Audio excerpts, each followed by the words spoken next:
दूसरा जो मैंने आपको बताया कि 15 साल से 55 साल की उम्र के लोग जो बाहर जाकर मजदूरी कर रहे हैं या यहाँ पर मजदूरी कर रहे हैं, उनके हाथ में बैंकों के माध्यम से सस्ते दर पर पूंजी उपलब्ध कराया जाए ताकि आप अपना कोई ना कोई रोजी रोजगार कर सकें। मैं आपको एक उदाहरण देता हूँ। मान लीजिए कि आपको बाल काटने आता है, आपके पास 20,000 रुपया है, आप सैलून नहीं खोल सकते। लेकिन अगर सरकार की कोई व्यवस्था हो जिससे 80,000 रुपया 1 लाख रुपया आपको सस्ते दर पर लोन मिल जाए, तो आप अपनी 20,000 रुपया की पूंजी जोड़कर एक सैलून खोल लेंगे, खुद उसके मालिक बन जाएंगे, 4 आदमी को रोजगार भी देंगे और आप अपना परिवार भी चलाएंगे, 4 आदमी को रोजगार भी मिलेगा। अगर वो पूंजी नहीं है, आपको बाल काटने तो आता है लेकिन पूंजी के अभाव में आप जाकर पटना में, दिल्ली में मजदूरी कर रहे हैं बाल काटने का। तो ये जो सोच है कि जो लोग उम्र के उस पड़ाव से निकल गए जो इनको शिक्षा दी जा सकती है, उनके हाथ में पूंजी दिया जाए ताकि उनके पास जो कौशल है, जो स्किल है, उसके जरिए वो अपने और अपने परिवार के लिए रोजी रोजगार की व्यवस्था कर सके। तीसरा जो मैंने आपको बताया कि क्या 60 साल से सब उम्र के ज्यादा उम्र के सभी लोगों को 2,000 रुपया दिया जा सकता है। तो मेरा जो हम लोगों ने जो आकलन किया है, बिहार में 60 साल से ज्यादा उम्र के जितने महिला पुरुष हैं, अगर आप उनको 2,000 रुपया महीना देना चाहते हैं तो साल में कुल 12 से 15,000 करोड़ रुपए का खर्च आएगा। और बिहार सरकार का पिछले साल का बजट है 2,46,000 करोड़। तो मुझे ऐसा लगता है, और जिन लोगों को हम लोग सलाह ले रहे हैं, जिन लोगों से, वो बता रहे हैं कि ये बिल्कुल संभव है।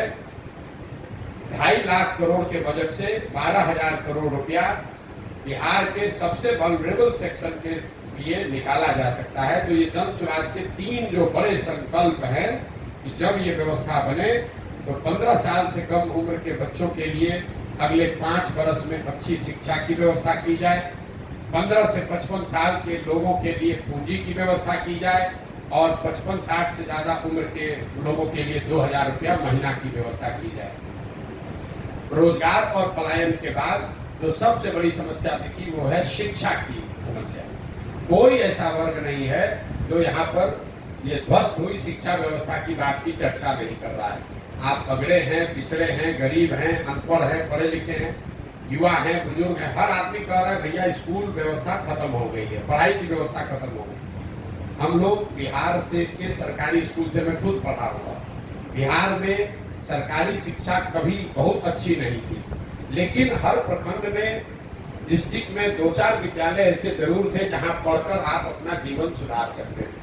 ये नीतीश कुमार के राज में जो समान शिक्षा नीति लागू करने के चक्कर में इन्होंने पूरी शिक्षा व्यवस्था को ध्वस्त कर दिया है।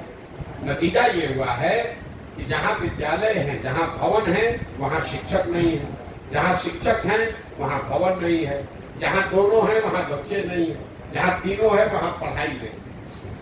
कई लोग समाज में चर्चा के दौरान बताते हैं कि बिहार में शिक्षा व्यवस्था इसलिए ध्वस्त हो गई है कि यहाँ पर खिचड़ी बट रहा है स्कूल से।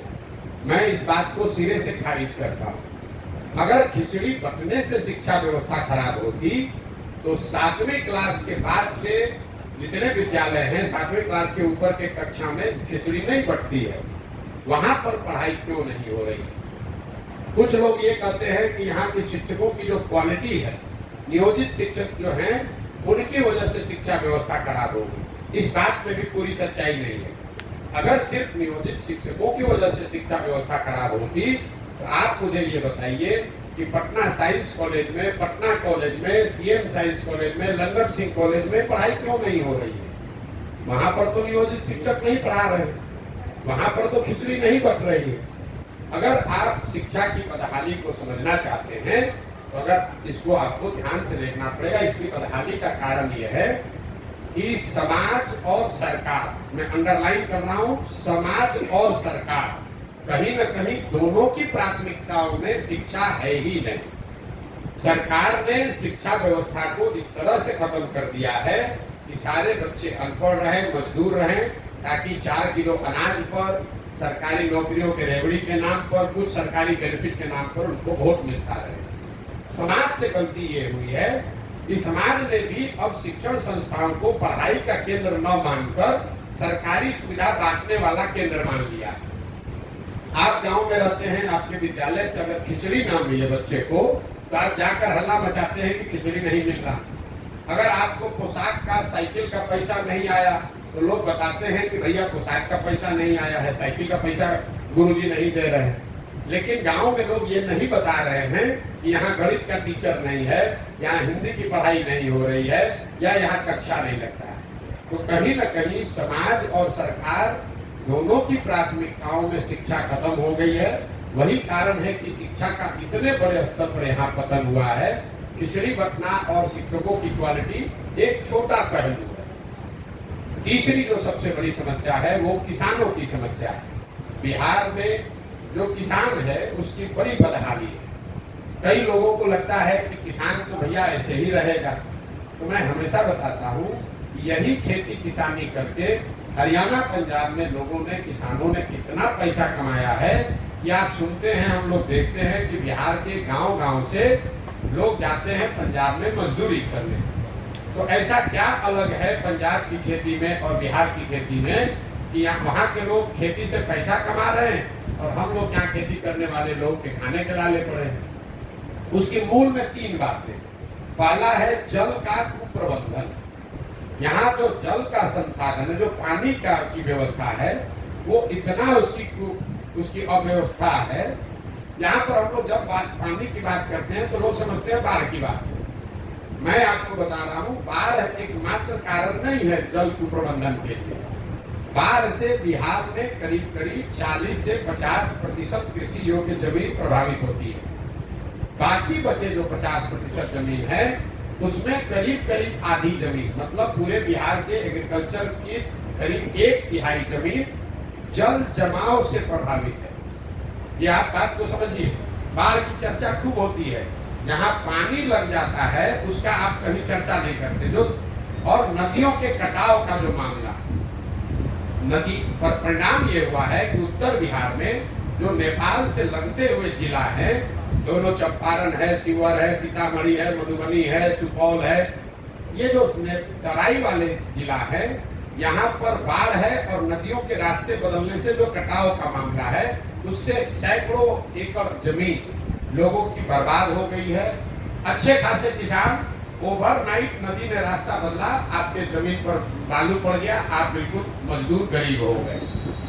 लेकिन जब आप तराई के जिलों से नीचे जाएंगे, आप गोपालगंज जाइए, गोपालगंज के बाद सिवान जाइए, सिवान के बाद छपरा जाइए, समस्तीपुर, वैशाली, मुजफ्फरपुर, दरभंगा, खगड़िया, इन जिलों में आप देखेंगे हर पंचायत में हजारों एकड़ जमीन ऐसी है जहां जल जमाव है, पानी निकलता ही नहीं है, वहां एक ही फसल होती है। इस पर कोई सरकार की चर्चा, न प्रेस में कोई बात होती है।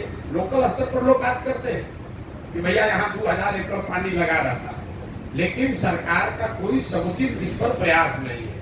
और तीसरा पहलू है सूखे की।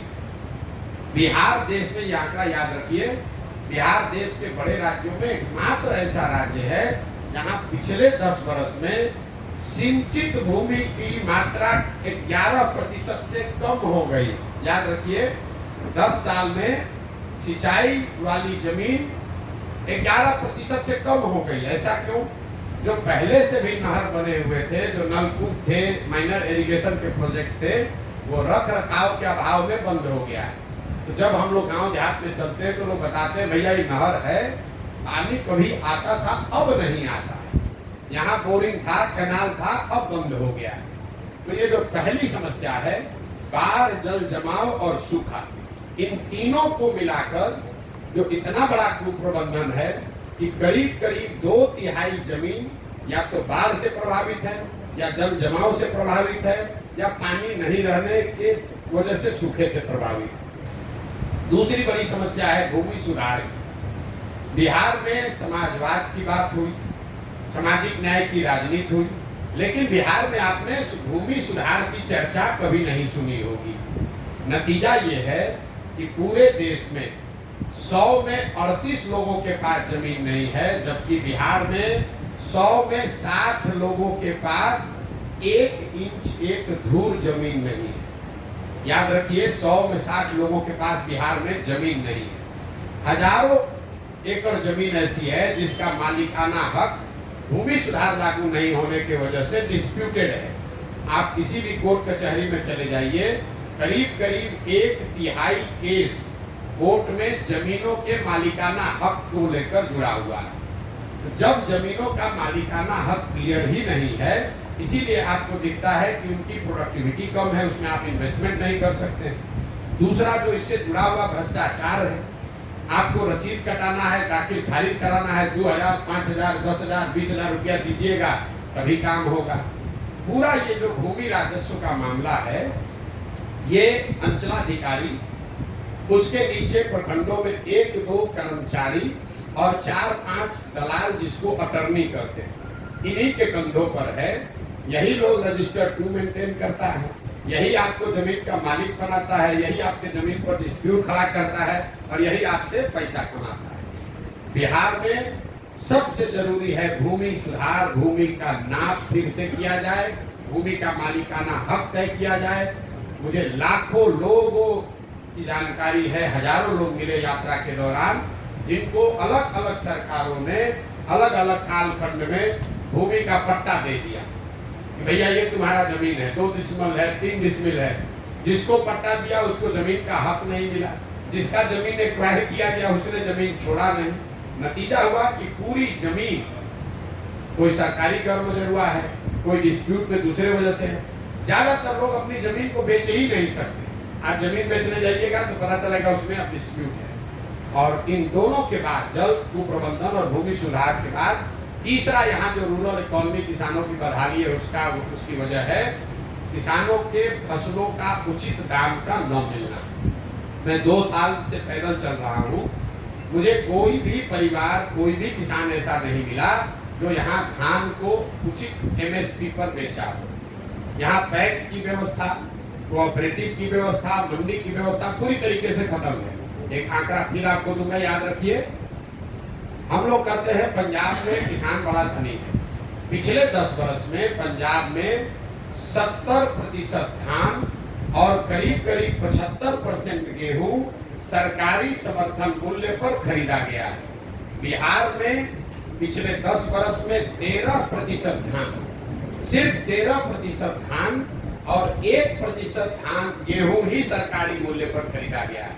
तो 2100-2200 रुपया वाला धान लोग 1400-1500 में बेच रहे हैं। और एक आर्थिक सर्वेक्षण बताता है कि बिहार में किसानों के फसलों के उचित दाम नहीं मिलने की वजह से हर साल यहाँ के किसानों को करीब करीब 15 से 20 हजार करोड़ रुपए का नुकसान हो रहा है। 15 से 20 हजार करोड़ रुपए का नुकसान हर साल इसलिए हो रहा है कि सारी तकलीफ, बाढ़, सूखे, जल जमाव के बाद जो फसल आप उपजा रहे हैं उसका आपको दाम नहीं मिल रहा है। तो ये जो 3 बड़ी समस्या मैंने आपको बताई, बेरोजगारी, पलायन, दूसरा ध्वस्त हुई शिक्षा व्यवस्था और तीसरा है किसानों की समस्या।